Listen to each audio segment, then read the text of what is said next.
Bien-aimés dans le Seigneur, shalom, shalom. Que le nom du Seigneur soit grandement béni pour cette opportunité que nous avons de venir partager la parole de Dieu chez vous. Merci de nous accueillir, bien-aimés dans le Seigneur. Nous sommes dans la joie. Nous ne venons pas au nom de la politique, nous ne venons pas au nom du football, nous ne venons pas au nom des choses de ce monde, mais nous venons pour partager avec vous la parole de Dieu. La Bible dit, le ciel et la terre passeront, mais ma parole ne passeront jamais. Bien-aimés dans le Seigneur, soyez bénis, vous qui aimez la parole de Dieu, dans ces temps difficiles où les gens aiment écouter des choses agréables à l'oreille, mais vous prêtez attention à la bonne parole, à la vraie nourriture qui vient du ciel. Je suis dans la joie de partager ces beaux moments avec vous. Et je sais que vous aussi, vous êtes dans la joie de partager ces beaux moments avec moi. Soyez grandement bénis pour tout ce que vous faites pour que la parole de Dieu soit propagée au travers les extrémités de la terre. Merci parce que vous allez partager massivement cette vidéo et merci aussi de vous abonner dans notre chaîne YouTube. Voici l'époux, afin de recevoir toujours la véritable parole de Dieu. Shalom, shalom, bien-aimés dans le Seigneur. Je suis ici pour continuer l'enseignement que nous avons commencé avec vous, bien-aimés, sur l'Éternel est mon berger. Je suis une brebis de Jésus-Christ. Bien-aimés dans le Seigneur, nous avons partagé les psaumes au chapitre 23 à partir du verset 1. La fois dernière, nous avons exploité seulement le verset 1. Mais aujourd'hui, nous allons exploiter spécialement le verset B, le verset 2. Je vous avais dit, chaque enseignement va épingler un seul verset pour que nous puissions entrer dans le profondeur des psaumes 23, afin que nous puissions comprendre la richesse que cache la parole de Dieu et surtout l'inspiration que David, le roi David, avait lorsqu'il parlait du berger. La grande dimension que le Seigneur lui avait ouvert l'intelligence pour comprendre ce qu'est un berger et quelle doit être la relation entre le berger et la brebis. Lisons ensemble dans Psaume au chapitre 23 à partir du verset 1. La Bible dit, « L'Éternel est mon berger, je ne manquerai de rien. Il me fait reposer dans le vert pâturage. Il me dirige près des eaux paisibles. Il restaure mon âme. Il me conduit dans les sentiers de la justice à cause de son nom. Quand je marche dans la vallée de l'ombre de la mort, je ne crains aucun mal, car tu es avec moi. Ta houlotte et ton bâton me rassurent. Tu dresses devant moi une table en face de mes adversaires. Tu induis ma tête et ma coupe déborde. Oui, le bonheur et la grâce m'accompagneront et tous les jours, j'habiterai dans la maison de l'Éternel jusqu'à la fin de mes jours.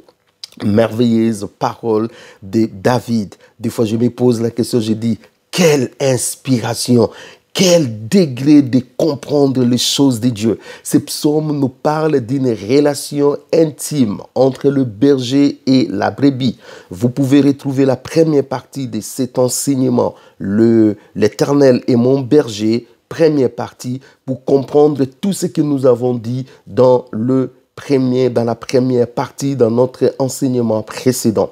Mais bien aimés dans le Seigneur, j'aimerais vous dire une chose. Lorsque nous parlons de l'Éternel et mon berger, comprenez que Dieu est notre berger. Et lorsque Dieu est notre berger, il prend soin de nous. Et si Dieu est notre berger, c'est que nous sommes ses brebis, bien-aimés. Dieu a un troupeau. Dieu a un troupeau. Nous sommes les troupeaux de son pâturage, bien-aimés dans le Seigneur. Nous sommes les troupeaux de son pâturage, bien-aimés dans le Seigneur. Et laissez-moi vous dire, tout autour de ces troupeaux, il y a des voleurs, il y a des brigands, il y a des mercenaires.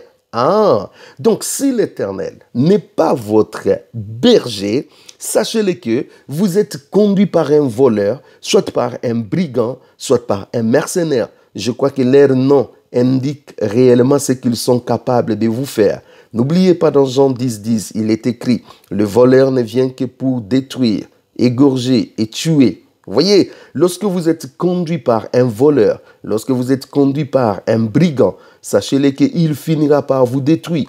Il peut faire semblant de prendre soin de vous, mais dans le but de vous détruire par après. Je connais des gens qui travaillent dans la boucherie, des gens qui travaillent dans les abattoirs. Ils nourrissent aussi leurs brebis, ils nourrissent aussi des animaux qu'ils veulent abattre.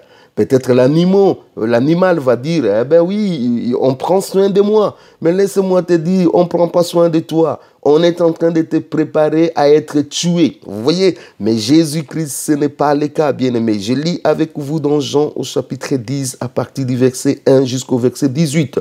Mais c'est tellement long, je n'ai pas le temps de lire tous ces passages. Je vais lire quelques versets en kangourou.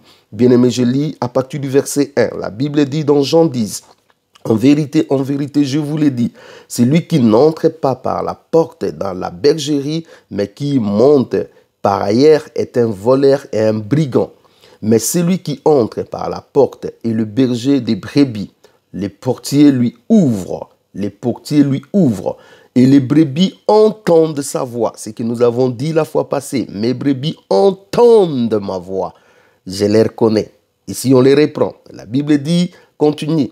Il appelle par leur nom les brebis qui lui appartiennent. La Bible dit, le berger connaît chacune de ses brebis et il les appelle par leur nom.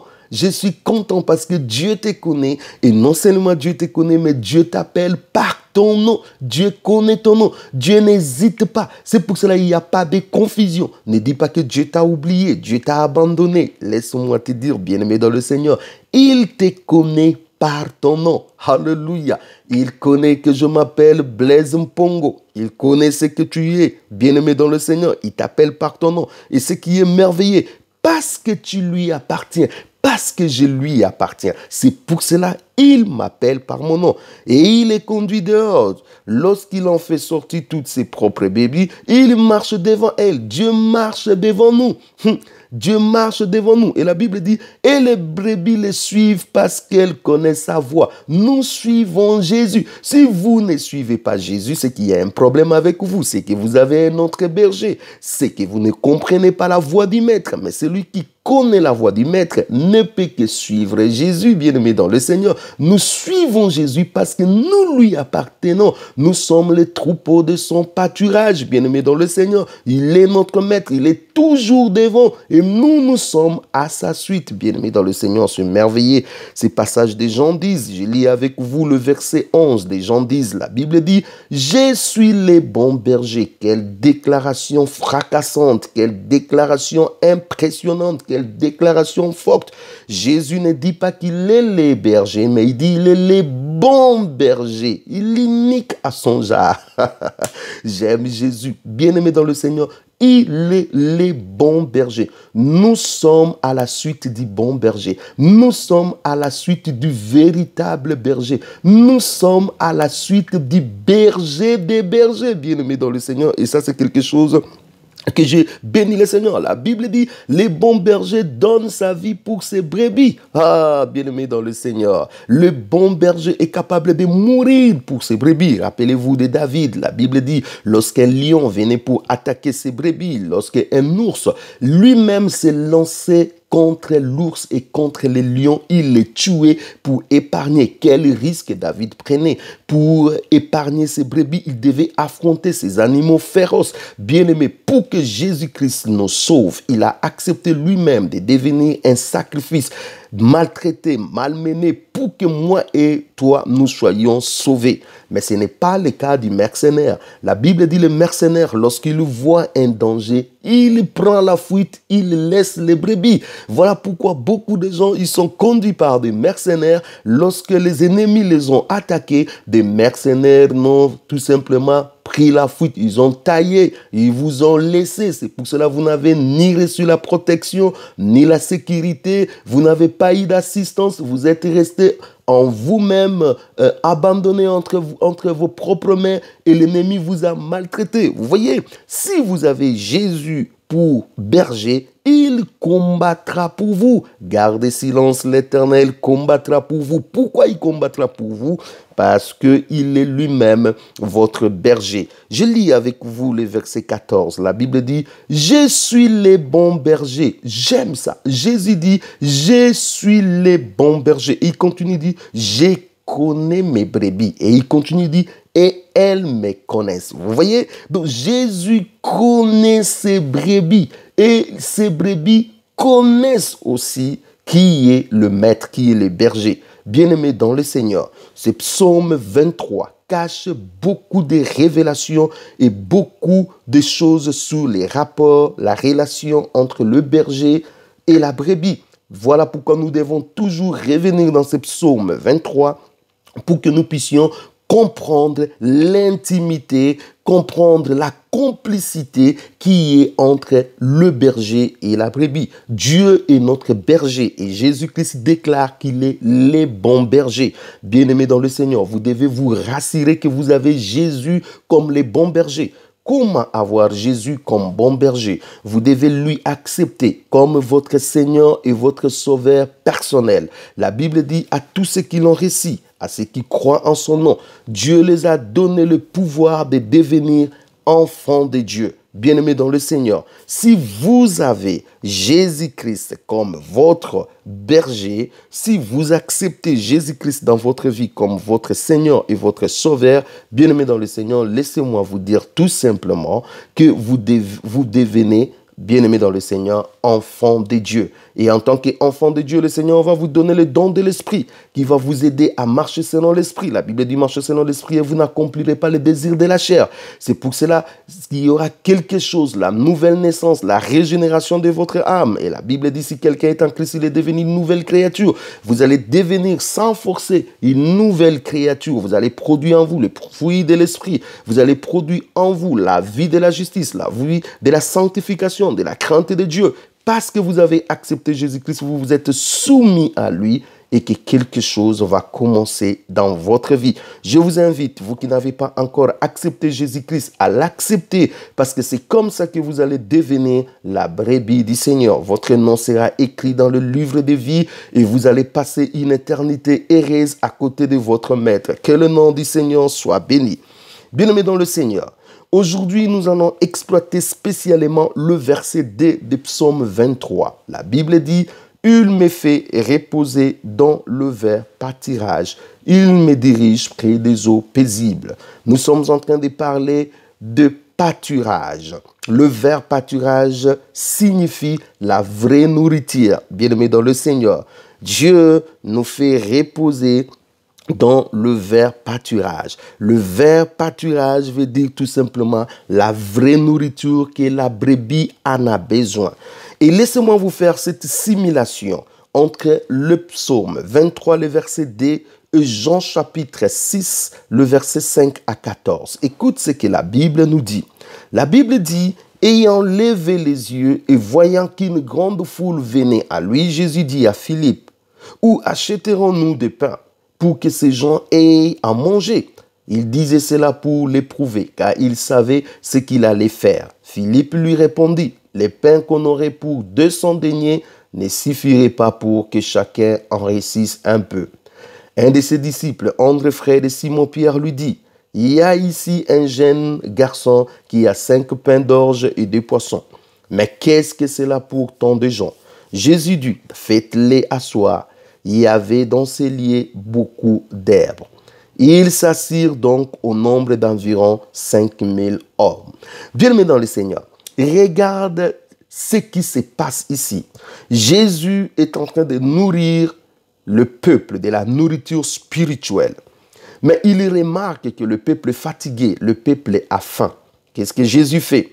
Jésus veut donner la nourriture à ses peuples. Jésus veut les nourrir physiquement. C'est vrai qu'il pose la question à ses disciples, des gens de peu de foi, qui ne voyaient pas ce que Jésus est capable de faire. Mais bien aimé, lui, il savait exactement qu'il était capable de nourrir physiquement ses peuples. Mais ce qui m'intéresse dans ces versets, le verset dans ce chapitre, c'est le verset 10. Regardez dans le verset 10, la Bible dit, Jésus dit, faites-les asseoir. Il y avait dans ces lieux beaucoup d'herbes. Ce verset est exactement le psaume 23 au chapitre 2 qui dit, il me fait reposer dans le vert pâturage. Vous voyez, Jésus dit, faites-les asseoir. Et on dit qu'il y avait beaucoup d'herbes. Laissez-moi vous dire, une brebis ne marchait pas en marchant. Une brebis ne marchait pas en chemin faisant. Une brebis, pour qu'il mange, pour qu'il ait le temps de savourer sa nourriture, doit se reposer dans le vert pâturage. Le berger, qu'est-ce qu'il fait? Il prend le berger, il leur fait marcher, il leur fait sortir. Et lorsqu'ils arrivent dans le vert pâturage, le berger laisse les brebis manger à leur faim dans le vert pâturage, dans une position de repos. On ne mange pas debout. Pour qu'on mange, il faut s'asseoir. Même dans nos maisons, nous avons ce qu'on appelle la salle à manger. Pourquoi? Parce que lorsque nous voulons manger, nous nous mettons, on s'assit. Et puis on commence à manger. C'est ça la meilleure position lorsqu'on veut manger. Souvenez-vous de l'histoire de Marie et de Marthe. La Bible dit Marthe faisait ce qui est les travaux ménagers, ainsi de suite. Mais Marie était assise aux pieds de Jésus et il écoutait Jésus. Et Jésus dit, Marthe, Marthe, tu t'inquiètes pour beaucoup de choses. Une seule chose, Marie a choisi la bonne part qui ne lui sera jamais ôtée. Il écoutait la parole de Dieu dans une position assise. Laissez-moi vous dire, la position assise, c'est une position de soumission. C'est une position où on accepte l'autorité de la parole de Dieu. C'est une position où on est attentif pour recevoir. C'est une position où l'élève apprend de son maître. Vous voyez, beaucoup de gens refusent de s'asseoir parce qu'ils refusent l'autorité de la parole de Dieu. C'est pour cela qu'ils passent tout leur temps à contester la parole de Dieu et à discuter des généalogies sans fin avec la parole de Dieu. Ils n'ont jamais aimé de s'asseoir. Ce sont des personnes extrêmement dangereuses, bien-aimés dans le Seigneur, qui contestent l'autorité de la parole de Dieu, qui contestent, bien-aimés dans le Seigneur. Vous voyez, s'asseoir, c'est une bonne position, d'accepter l'autorité de la parole de Dieu, d'humilité, bien-aimés dans le Seigneur, quel que soit, vous soyez ministre, vous soyez professeur, vous soyez riche, vous soyez, je ne sais pas moi, général, vous soyez qui que ce soit, lorsqu'on est devant la parole de Dieu, on s'assoit, on accepte de s'humilier, on accepte l'autorité de la parole de Dieu, on accepte de devenir élève pour écouter les maîtres. Bien-aimés dans le Seigneur, nous devons nous asseoir. C'est exactement ce que le Seigneur fait.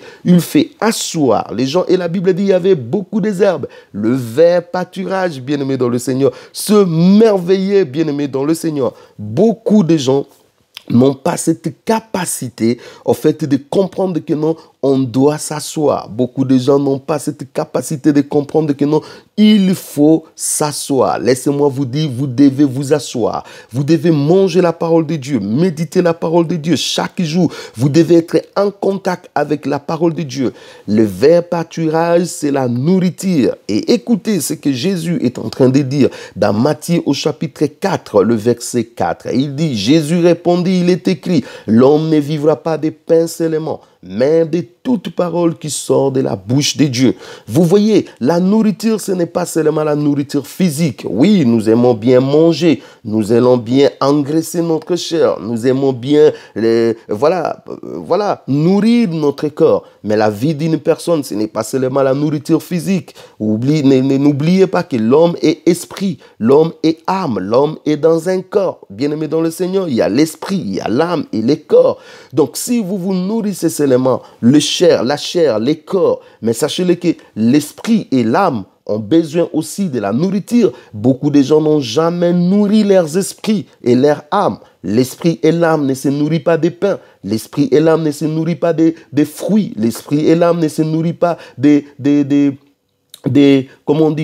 la viande. L'esprit et l'âme ne se nourrissent pas de tout ce qui est herbe. L'esprit et l'âme se nourrissent que de la parole de Dieu.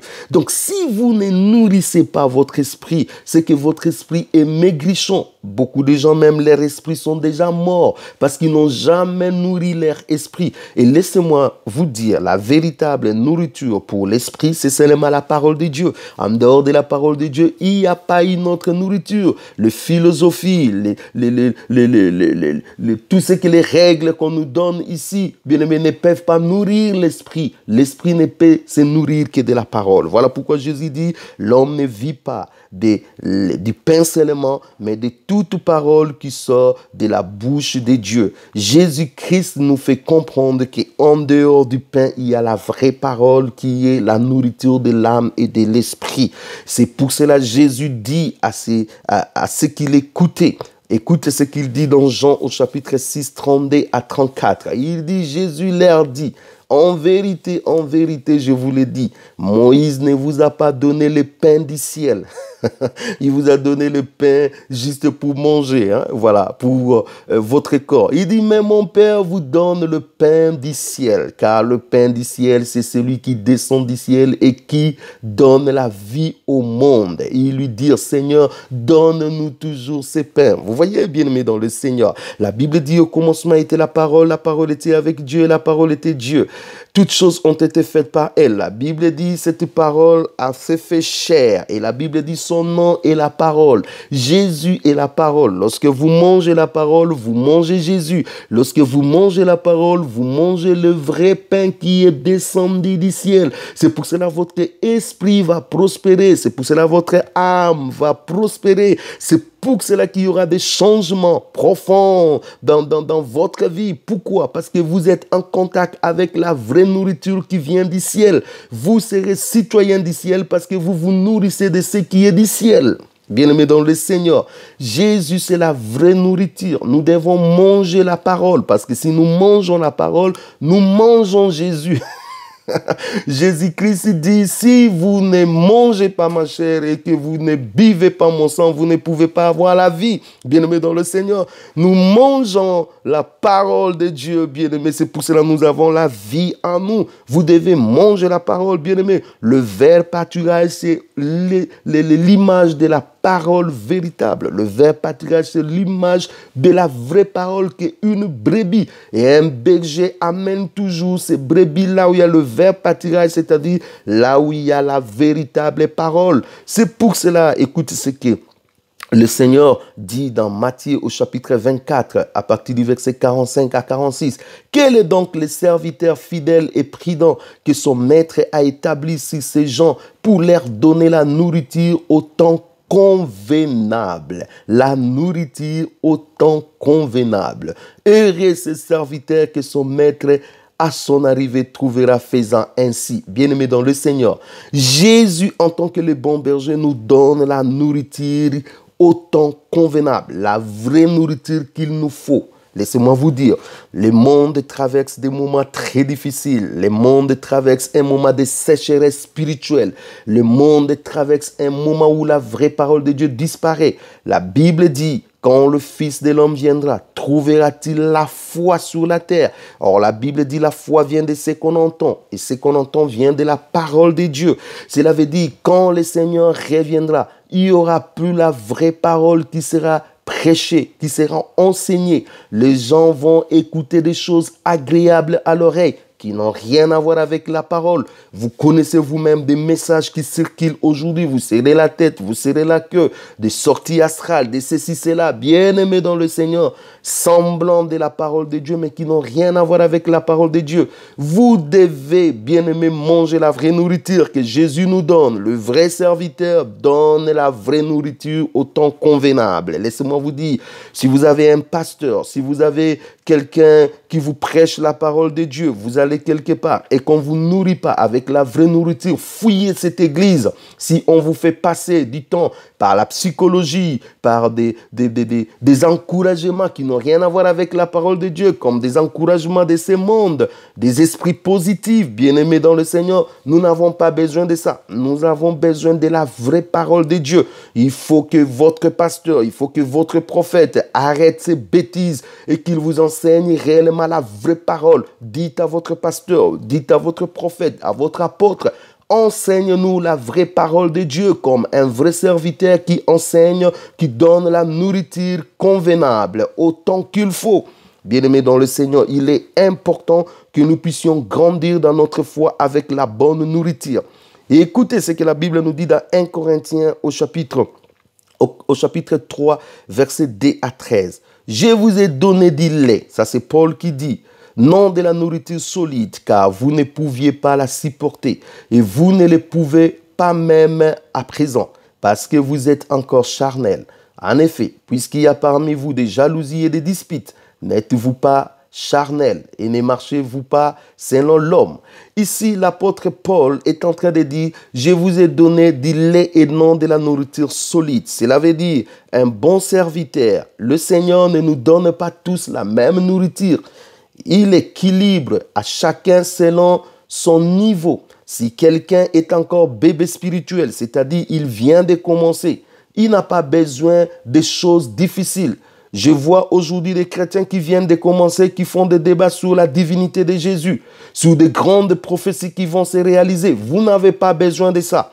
Vous avez besoin d'abord de comprendre c'est quoi le salut, c'est quoi la rédemption, la rémission, c'est quoi le pardon, c'est quoi la foi, c'est quoi la prière, comment marcher dans la sanctification, dans la crainte du nom du Seigneur, comment prier, comment méditer la parole de Dieu. Ça, c'est le lait, bien-aimé dans le Seigneur. Vous devez commencer d'abord par le lait.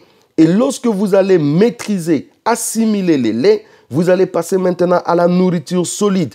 Mais beaucoup de gens refusent le lait. C'est pour cela, vous remarquez dans leur vie, il y a des trous, il y a des vides, il y a des choses qui ne vont pas. Pourquoi? Parce qu'ils ont sauté des étapes. Pourquoi? Parce qu'il y a quelque chose qui ne va pas avec eux. Ils n'ont pas assimilé les bases de la chrétienté.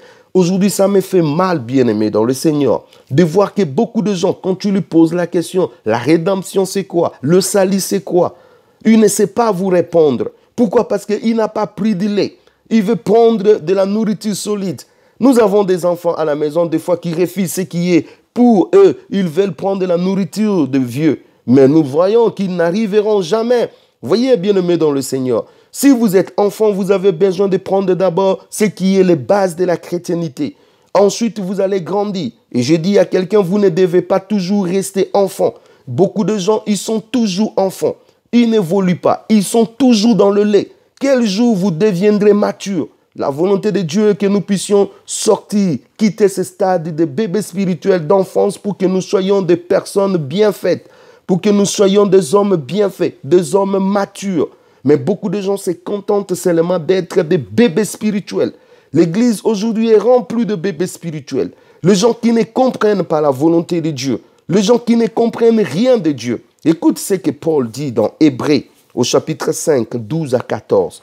La Bible dit, « Vous, en effet, qui depuis longtemps deviez être des maîtres, vous avez encore besoin qu'on vous enseigne le premier rythme des oracles de Dieu.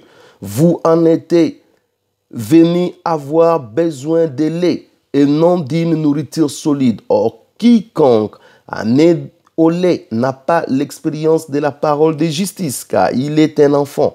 Mais la nourriture solide est pour les hommes faits, pour ceux dont le jugement est exercé par l'usage à discerner ce qui est bien et ce qui est mal. » Ici, l'apôtre Paul est en train de parler. Il dit, bien-aimé dans le Seigneur, vous, normalement, vous deviez être au stade de la nourriture, hein? de la vraie nourriture. Vous deviez être des personnes déjà matures. Depuis longtemps, vous deviez être des maîtres, des gens qui maîtrisent, des gens qui ont le fondement, des gens qui peuvent défendre, combattre les combats de la foi, les combats, la défense de l'évangile. Mais il dit, ça m'étonne. Vous êtes toujours des bébés spirituels. Vous êtes dans des rythmes. Vous voyez, le lait spirituel égale rythme. Rythme veut dire notion de base. Vous voyez, donc le lait spirituel, c'est l'étape du bébé spirituel, c'est l'étape de l'enfance, c'est l'étape de ce qui est les bases de la chrétienté. Il dit, mais vous êtes toujours là, dans les petites choses de la foi, vous ne connaissez pas. Laissez-moi vous dire, bien-aimés dans le Seigneur, vous devez faire une introspection à vous-même. Si vous ne connaissez pas le rythme, c'est quoi le baptême, c'est quoi le salut, c'est quoi la rédemption, c'est quoi la sanctification. Si vous ne connaissez pas ces choses-là, vous êtes encore bébé spirituel. Inutile d'aller faire des débats sur la divinité de Christ, sur les grandes prophéties, sur ceci, cela. Retournez comprendre d'abord ce qui est essentiel pour nous en tant qu'enfants de Dieu. Maîtrisez ces choses et là, vous passerez dans l'étape de maturité. Vous serez de maîtres, vous serez des hommes accomplis. Vous serez, Jésus-Christ veut à ce que nous puissions atteindre la stature parfaite de Dieu. Vous voyez, nous puissions être des hommes faits. Vous ne pouvez être des hommes faits que si et seulement si vous compreniez la parole de Dieu et que vous évoluez. Mais laissez-moi vous dire, bien-aimés dans le Seigneur, à côté de la parole de Dieu, de la vraie parole, il y a beaucoup de conquêtes sauvages aujourd'hui qui circulent. La Bible dit dans 2 Rois au chapitre 4, 38 à 41. Je vais lire ça pour vous. La Bible dit, Élisée revint à Gilgal et il y avait une famine dans le pays. Comme le fils des prophètes était assis devant lui, il dit à son serviteur, mets les grands pots et fais cuire le potage pour le fils des prophètes. L'un des sortit dans le champ pour cueillir des herbes. Il trouva la vigne sauvage et il cueillit des colonquettes sauvages, plein son vêtement. Quand il entra, il les coupa en morceaux dans le pot où étaient les potages, car on ne les connaissait pas. On servit à manger à ces hommes, mais dès qu'ils eurent mangé du potage, ils crièrent, la mort est dans les pots, l'homme de Dieu, et ils ne purent manger. Ici, on nous dit qu'il y avait la famine, il y avait un temps difficile. Le fils des prophètes qui sont censés recevoir la vraie parole, la vraie nourriture, ils sont allés cueillir de la nourriture sauvage qu'on appelle des colonquettes. Et la Bible dit, lorsqu'ils ont mis ça dans les pots, ils ont mangé. La mort est arrivée dans le pot. Beaucoup de gens sont en train de manger des colonquettes sauvages. Vous voyez,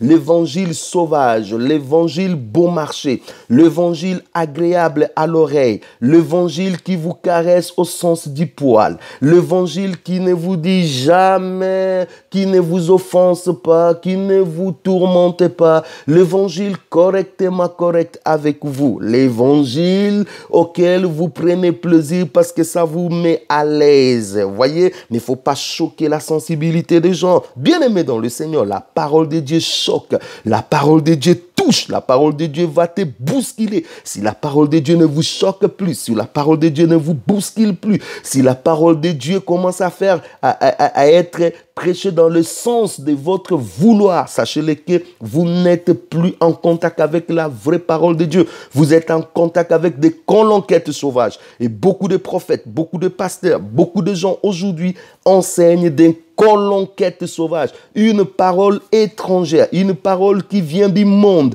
un évangile qui vient du diable, des docteurs. La Bible dit, prenez garde. Plusieurs faux prophètes se lèveront et ils séduiront beaucoup de gens avec des mauvaises paroles. Beaucoup de gens aujourd'hui ne sont plus dans le droit chemin parce qu'ils ont été séduits avec la mauvaise parole. Le vrai pâturage égale la vraie parole. Si vous n'êtes pas dans le vrai pâturage, sachez que vous êtes en contact avec les colonquettes sauvages. Et les colonquettes sauvages vont vous apporter la mort. Voilà pourquoi depuis que vous êtes en contact avec l'évangile que vous écoutez là, vous avez la mort spirituelle. Vous êtes devenu lourd. Vous êtes devenu une personne déphasée. Vous n'êtes plus dans la sanctification, dans des choses véritables de Dieu. Vous avez embrassé des colonquettes sauvages. Vous devez faire très attention. La deuxième partie de notre verset 2 du chapitre 23, la Bible dit « Il me conduit vers les eaux paisibles. » Les eaux paisibles, bien-aimés dans le Seigneur. C'est Dieu qui nous conduit dans les eaux paisibles. Conduire. N'oubliez pas que le Seigneur nous dit, quand le Saint-Esprit viendra, il vous conduira dans toute la vérité. Vous voyez, les eaux paisibles, c'est l'image du Saint-Esprit. Ici, les eaux représentent le Saint-Esprit. Écoute ce que Jésus dit dans Jean au chapitre 7, le verset 37 à 39. La Bible dit, le dernier jour, le grand jour de la fête, Jésus se tenant debout s'écria, si quelqu'un a soif, qu'il vienne à moi et qu'il boive. C'est lui qui croit en moi, de fleuves d'eau vive couleront de son sein. Comme dit les Écritures. Écoutez le verset 39. Il dit cela de l'Esprit que devaient recevoir ceux qui croyaient en lui. Car l'Esprit n'était pas encore, parce que Jésus n'avait pas encore été glorifié. Ici, Jésus dit, si quelqu'un a soif, qu'il vienne. Le fleuve d'eau vive couleront de son sein. Le bon berger conduit les brebis vers les eaux. Oh, hallelujah, vers les eaux paisible, bien-aimé dans le Seigneur. Et ici, Jésus nous dit, celui qui croit en lui, le fleuve d'eau vive couleront de son sein. Et il explique, il dit, les eaux, là, c'est l'esprit, bien-aimé dans le Seigneur. Vous voyez? Donc, les eaux, c'est l'esprit de Dieu. Les eaux, c'est la vie de l'esprit. Les eaux, c'est le Saint-Esprit qui vient travailler en nous. Donc, Jésus, non seulement il nous donne la vraie nourriture, mais Jésus aussi nous donne l'esprit sans mesure. Il nous revête de sa puissance. La Bible dit, et vous recevez une puissance. Le Saint-Esprit surviendra sur vous et vous serez mes témoins. Vous voyez, bien-aimés dans le Seigneur, le Saint-Esprit, lorsqu'il vient, c'est des eaux qui coulent en vous et vous devenez une autre personne. Vous atteignez une autre dimension. Ce merveilleux, bien-aimé dans le Seigneur, de recevoir ces eaux, de consommer ces eaux, bien-aimé dans le Seigneur. Laissez-moi vous donner un autre exemple. Dans Jean au chapitre 4, vous connaissez bien l'histoire de la femme samaritaine. J'aimerais lire 3 versets seulement avec vous. Le verset 13, le verset 14 et le verset 15. La Bible dit, Jésus lui répondit, quiconque boit de cette eau aura encore soif. Ça, c'est l'eau qu'on nous propose dans nos maisons, dans nos robinets. Continuez à boire de l'eau que vous achetez dans vos alimentations. Vous aurez toujours soif, bien aimé, parce que cette eau-là intense seulement le corps. Mais l'eau que le Saint-Esprit, l'eau que Dieu vous donne, Jésus vous donne, c'est pour l'esprit. C'est l'eau qui va intencher votre soif. C'est l'eau qui va apaiser. C'est l'eau qui viendra vous répondre à votre soif. Et la Bible dit, mais celui qui boira de l'eau que je lui donnerai n'aura jamais soif. Et l'eau que je lui donnerai deviendra en lui une source d'eau qui jaillira jusque dans la vie éternelle. Vous voyez, l'eau que Dieu nous donne, là où il nous conduit pour que nous puissions boire, lorsque nous buvons, Seigneur, la source déborde. La femme lui dit, Seigneur, donne-moi cette eau, afin que je n'aie plus soif et que je vienne plus puiser ici. Vous voyez, la femme dit, Seigneur, s'il te plaît, donne-moi des... Combien de gens désirent le Saint-Esprit? Combien de gens désirent la vie de l'Esprit? Combien de gens désirent les expériences avec Dieu? Combien de gens désirent? Aujourd'hui, dans nos églises, les fruits de l'Esprit ne se manifestent plus. La Bible dit les fruits de l'Esprit, c'est la joie, la paix, la bonté, l'amour, la patience, ainsi de suite. Aujourd'hui, dans nos églises, bien-aimés, il n'y en a plus. Pourquoi? Parce que le fleuve d'eau vive ne coule plus dans la vie des chrétiens. C'est pour cela qu'il n'y a plus l'esprit. Les gens ont mis le fruit de l'esprit à côté. Nous sommes dans une église sans fruit de l'esprit. Nous sommes en face des personnes sans fruit de l'esprit. Quand vous les regardez comme ça, il n'y a rien de l'esprit en lui. Marchez selon l'esprit et vous n'accomplirez pas le désir de la chair. Beaucoup de gens ne marchent pas par l'esprit. C'est pour cela qu'ils ne produisent pas les fruits de l'esprit. Nous devons désirer aussi les dons de l'esprit, les dons spirituels. Les dons spirituels, c'est la prophétie, c'est les paroles de connaissance, c'est les paroles de connaissance, c'est la guérison, c'est le miracle, c'est ceci, c'est là.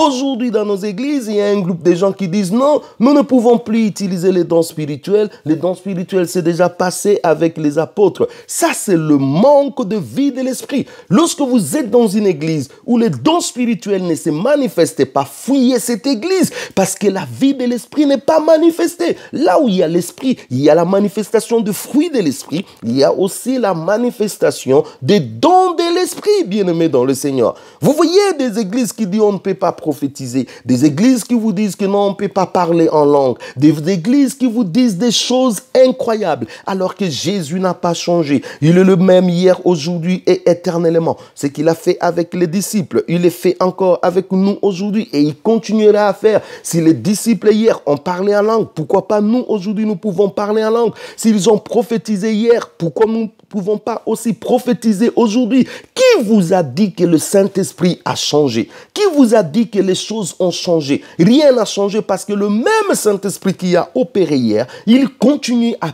opérer aujourd'hui. Laissez-moi vous dire que si hier la guérison était possible, Aujourd'hui aussi, votre guérison est possible au nom puissant de Jésus. Si hier les disciples ont chassé des démons, aujourd'hui nous chassons les démons au nom puissant de Jésus. Tout ce que les disciples ont fait hier, bien-aimés dans le Seigneur, nous aussi, nous les faisons aujourd'hui parce que Jésus n'a pas changé.